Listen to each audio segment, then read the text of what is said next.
شراب پی پی کے پڑا ہے. میں بتا دوں آپ کو بڑی عجیب سی بات اور عجیب سی لگے گی. میں نے پہلے بتایا منظور ہے اس بزم میں اصلاح مفاسد. نشتر جو لگاتا ہے وہ دشمن. ہاں مجھے نشتر لگانے والے کو دشمن مت سمجھنا. شرابی ہم میں ہیں, شرابی ہے ہم میں. شراب پی کے پڑا ہے, کبھی چوراہے پہ پڑا ہے, کبھی گلی میں پڑا ہے, کبھی کیچڑ میں پڑا ہے, کبھی ادھر راستے میں پڑا ہے, کبھی سڑک کے کنارے پڑا ہے. شراب پی پی کے کہیں کہاں نہیں پڑا بولو.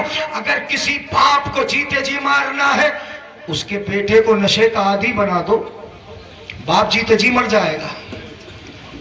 بات غلط ہو ہے تو سبحان اللہ نہیں بولنا, اور اگر صحیح ہو تو بول دینا سبحان اللہ. ہاں یہ تو ملک ہے نا, ملک ہے نا. پیالہ بنانے والوں کی یا مٹکا بنانے والوں کی ہے؟ مٹکا بنانے والوں کی یا پیالہ بنانے والوں کی. شرابیں تو مٹکے میں ہی رکھی جاتی تھی نا, اور پیالے میں کر کے پیتے تھے جی. شرابیوں کا عالم یہ تھا. میرے نبی کے آنے سے پہلے کہ لکڑی کے برتن میں شراب رکھی ہے نام الگ, مٹی کے برتن میں شراب رکھی ہے نام الگ, پیتل کے برتن میں شراب رکھی ہے نام الگ ہے, اگر ویسے رکھی ہے نام الگ ہے, انگور سے بنائی گئی نام الگ ہے, اگر کھجور سے بنائی گئی نام الگ ہے.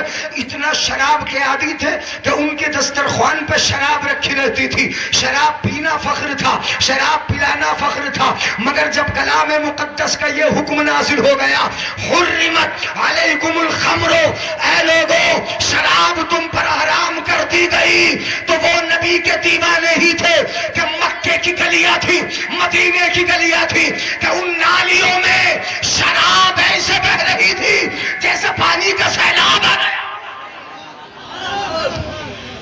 جس شراب کو نبی نے بہایا تھا اس شراب کو ہم نے پکڑا, اور پکڑ کے ہم نے اپنے بچوں کو نشے کا عادی بنا دیا, اپنے نوجوانوں کو نشے کا عادی بنا دیا, اپنے چھوٹے بچوں کی زندگی خراب کر لی.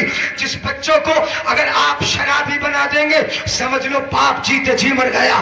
جس بیوی کا شوہر شرابی بن گیا سمجھ لو کہ وہ بیوی اپنے شوہر کے ہوتے ہوئے بیوہ ہو گئی. جن بچوں کا باپ شرابی ہو گیا سمجھ لو کہ باپ کے ہوتے ہوئے وہ بچے یتیم ہو گئے. اس لیے کہ شرابی کو نہ اپنی بیوی کا پتہ ہے, نہ اپنے ماں باپ کا پتہ ہے, نہ اپنے بھائی بہن کا پتہ ہے, نہ حقوق کا پتہ ہے. وہ تو اسے تو شراب کے نشے میں اپنی مستی کے عالم میں یہ دکھائی نہیں دیتا کہ یہ میری ماں ہے, یہ میرا باپ ہے. اگر زبان سے گالی بکنا ہے تو ماں کو بھی بکے گا, بہن کو بھی بکے گا, اپنی بیوی کو بھی بکے گا, اپنے پڑوسیوں کو بکے گا. میرے آقا نے فرمایا الخمر جم الآثام.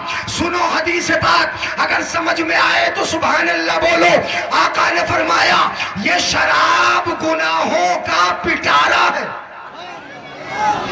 کیا بولو؟ گناہوں کا ہے جی, پٹریا نہیں. کیا ہے بولو؟ ہاں سمجھ میں آیا. پٹریا پٹارا کا فرق تو سمجھتے ہو نا, سمجھتے ہو؟ پٹریا تو پان کھانے والی بتاتی ہے.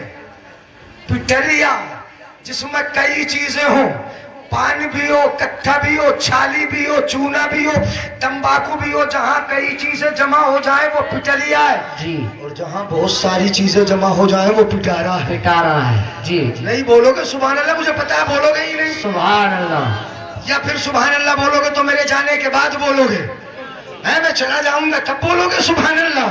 ہاتھ اٹھا کے بولو سبحان اللہ. شاعری صاحب کو نہیں سننا ہے؟ سننا ہے نا؟ تو پھر بولو سبحان اللہ, بول کے سنو, جیتے جاگتے ماحول میں سنو.